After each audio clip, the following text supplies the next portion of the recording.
সেই নীল চাষের আমল থেকে তারপরে যখন ইংরেজদের পর থেকে আর কি, যখন মারোয়ারিরা জমি জায়গা চাষ করতে লাগলো, তখন এই বাড়িটা ওরাই।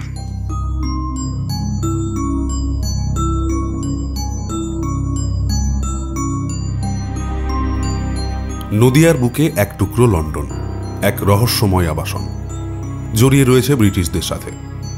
প্রত্যন্ত গ্রামের আঁকাবাঁকা পথ বেয়ে আপনিও পৌঁছে যেতে পারেন এই ভিক্টোরিয়াতে। চোখ ধাঁধানো এই অদ্ভুত লন্ডনের গল্প শোনাবো আজ। একেবারে প্রত্যন্ত গ্রাম, এখানেই দৈত্যাকার সেই আবাসন দাঁড়িয়ে খোলা আকাশের নিচে। ইটের গায়ে লাল রঙের ছোঁয়া, কাঠের দরজার নকশা বলে দেয় শতাধিক বছর ধরে সে কারু অপেক্ষায়। কিন্তু কে তৈরি করেছিল এই আবাসন? এই বাড়ির পেছনে লুকিয়ে আসল রহস্য কি? ওই এলাকায় কান পাতলে শোনা যায় কয়েক যুগ আগে ওই গ্রামে বসবাস ছিল 200 পরিবারের।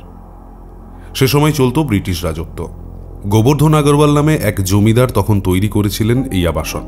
গ্রামের প্রবীণরা বলেন তাদের বাবা ঠাকুরদার কাছ থেকে এই গল্প শুনেছেন তারা। একসময় এই আবাসনে যাতায়াত ছিল ব্রিটিশদের, কিন্তু সময় পরিবর্তনে জমিদারি ধ্বংসের পথে এগিয়ে যায়। একসময় এই আবাসন বিক্রি করে দেন গোবর্ধন আগরওয়াল। পরবর্তীতে ভারত স্বাধীন হওয়ার পরেও এই আবাসনে যাতায়াত ছিল সরকারি আধিকারিকদের। কিন্তু এখন সেসব পাটও চুকেছে। এখন ওই আবাসনের ভগ্ন দশা। রানী রাসমণির মূর্তির সামনের দুটো, আচ্ছা, আরো একটা কি ফুল গাছ আছে, ওটাও সেই ব্রিটিশ আমলের গাছ, আজকের গাছ না, বহু পুরোনো গাছ। এই বাড়িটাও ব্রিটিশ আমলের? হ্যাঁ, বাড়িটাও ব্রিটিশ আমলের। এটা আগরওয়ালা, আন্দিলাল পোদ্দাররা ছিল মারোয়ারি, এরা কলকাতার মানুষ, এরা রাজস্থানীয় মানুষ অ্যাকচুয়ালি। এরা কলকাতায় এসে এরা এখানে একটা সুগার মিল তৈরি করলো।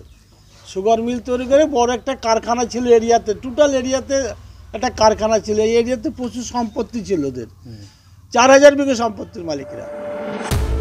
নদিয়ার কৃষ্ণনগরের চরশম্ভুনগর, চারিপাশে খেজুর গাছ, তাল গাছ। প্রাকৃতিক সৌন্দর্যের মাঝে পুরনো এই আবাসন যোগ করেছে এক অন্য মাত্রা।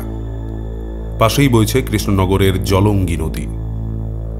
আবাসনে ঢোকার মুখে দুপাশে রানী রাসমণির আবক্ষ মূর্তি।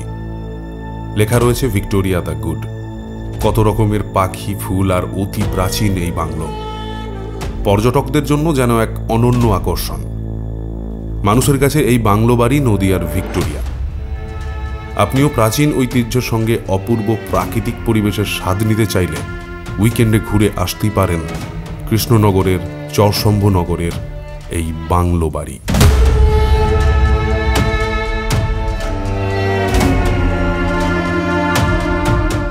ব্যুরো রিপোর্ট, জনমত বাংলা।